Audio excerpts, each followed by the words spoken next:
Well, the first one, in fact, was a gift from my husband. And he was working in Mumbai, and he was at an interview, in fact, with the original collector who was talking about something else, something totally unrelated, and saw these stack of paintings on the floor and gave one to me. So when he brought it home and gave it to me, I immediately looked up the title of the film and realized that it was a really interesting story, that it was a hand-painted. I didn't know exactly what it was, in fact, at that point. But the more I researched, I realized that I really wanted to check it out. So we went back to Mumbai many, many times after that, each time collecting a little bit more with this man who had originally collected them as a child.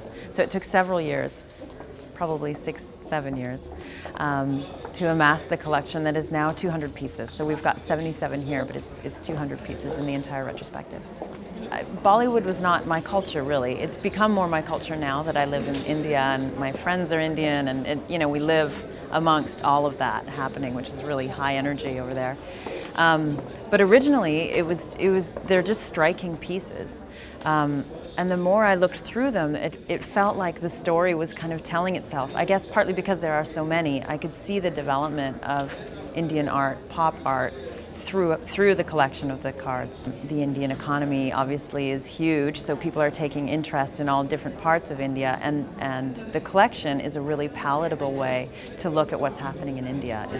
They're beautiful, they're easy to look at, they tell a beautiful story, so I think that's part of the reason why the collection is where it is now.